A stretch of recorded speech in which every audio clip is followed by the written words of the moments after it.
زي ما الحب بيكون بدون اسباب، فالكراهيه ليها اكتر من مليون سبب، ومن مصلحتك ما تدورش عليهم، لانك في النهايه هترجع من الرحله دي بايدك فاضيه بدون ما تعرف انهي سبب فيهم بالذات هو اللي كان السبب.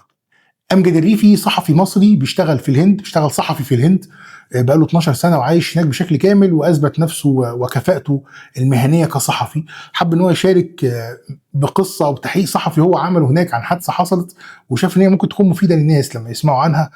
بيحكي وبيقول ان في طفل كان اسمه بالا، طفل عنده 13 سنه في مدينه من مدن الهند. ولد كان متفوق جدا في دراسته، ولد لطيف، ولد جميل، ولد محبوب من كل اصحابه، ولد يعني وحيد ابوه وامه، وشخص يعني ومحبوب من كل المدرسين، وبيطلع دايما الاول على المدرسه بتاعته. الولد ده كان زي ما قلت لكم كل الناس بيحبوه، يعني لدرجه ان انت تستغرب، يعني يقول لك دايما ما فيش حد بيجمع على محبه شخص، لا الولد ده اجمع على محبته كل الناس اللي بيتعاملوا معاه كلهم بلا استثناء. في يوم من الايام رجع بالا من المدرسه، ايه يا بالا مالك شكلك مدروخ؟ والدته بتقول له شكلك مش طبيعي. لا مفيش حاجه، انا بس كنت النهارده تعبت شويه في المدرسه. دخل، انا هنام. طب احنا متعودين ناكل وبعد كده هتنام؟ لا انا مش عايز اكل، انا عايز انام. الولد دخل نام، بعد كده بعدها بساعه او باتنين قام من النوم بيصرخ صداع رهيب، عمال بيرجع، هوب خدوه اطلعوا بيه على المستشفى، هوب الولد مات كده يعني فجاه. طبعا موضوع غريب وموضوع مش منطقي. ايه اللي حصل يعني؟ ايه اللي كانت والدته قبل ما هو ينام سالته، قالت له انت حاسس بايه؟ لها دايخ في وسط ما هو بيرجع وفي وسط ما هو مصدع وبيصرخ وكده. قالت له انت اكلت ايه بره؟ قال لها انا اخدت عصير من بواب المدرسه، حارس بوابه المدرسه، خد منه عصير. الجمله دي فضلت في دماغ الام بعد ما الولد اتوفى. بعد ما فاقوا من صدمه وفاته بعدها بثلاث اربع ايام، الاب راح على بواب المدرسه ده وهجم عليه وراح ماسكه، وكان بيخنقه لدرجه انه كان هيموته يعني. بيقول له انت اللي قتلت ابني، انت اللي قتلت ابني. قال له مش انا ما عملتش حاجه، لغايه هنا كانت الشرطه ما تدخلتش ولا المباحث دخلوا يشوفوا ايه الموضوع يعني. لما حصل الموقف بتاع اعتداء الاب على البواب، جت بقى الشرطه تحقق ايه اللي حصل. فالاب راح قايل الولد ابني قبل ما يموت قال ان البواب اداله علبه عصير. تمام، جت الشرطه راحت ماسكه البواب، تعالى حققوا معاه بقى تحقيق تحقيق محترم يعني.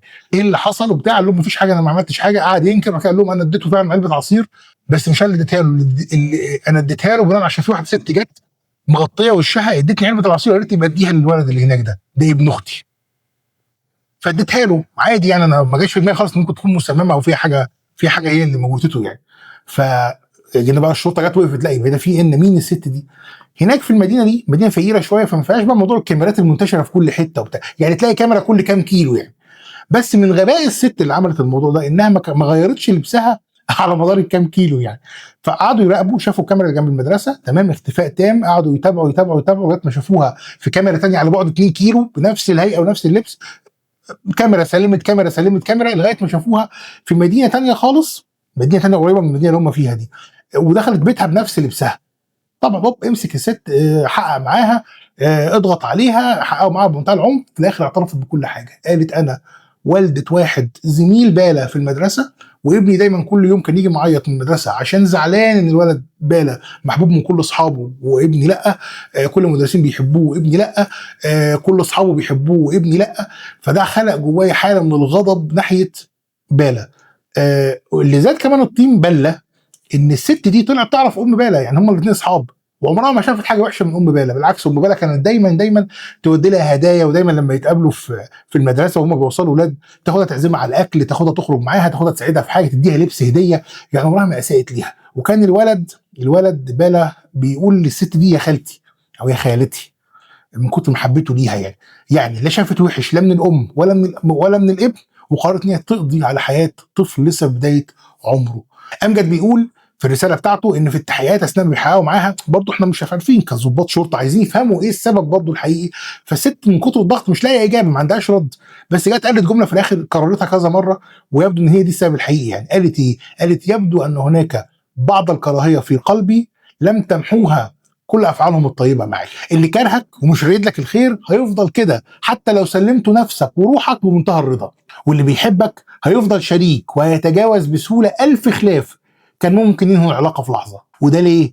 لان محبته ليك هي اللي سابقه وسايقه. زي ما الحب بيكون بدون اسباب، فالكراهيه ليها مليون سبب، ومن مصلحتك انك ما تدورش عليهم، لانك هترجع من الرحله دي بالمليون سبب زي ما هم بدون ما تعرف انهي سبب فيهم بالذات هو اللي كان السبب. غيران منك، مستكتر اللي انت فيه عليك، شايف نفسه اولى بيه منك، متضايق من محبه غيرك ليك، لان حد هو مش بيحبه قريب منك، فبالتالي قسم عداوته دي بينك وبين الحد، حاسس انك بتهدد مكانه، شايف ان انت افضل منه باي شكل في اي حاجه، وغيره وغيره وغيره. هتتعلم بالتجارب وبمرور السنين ان الكراهيه لا تستحق مشقه البحث عن اسبابها. ربنا يديم علينا نعمه قرب المحبين المخلصين، ويبعد عننا مكر وكراهيه المنافقين، اصحاب المحبه المزيفه الهشه اللي ليها 1000 غرض تاني الا محبتنا نفسها.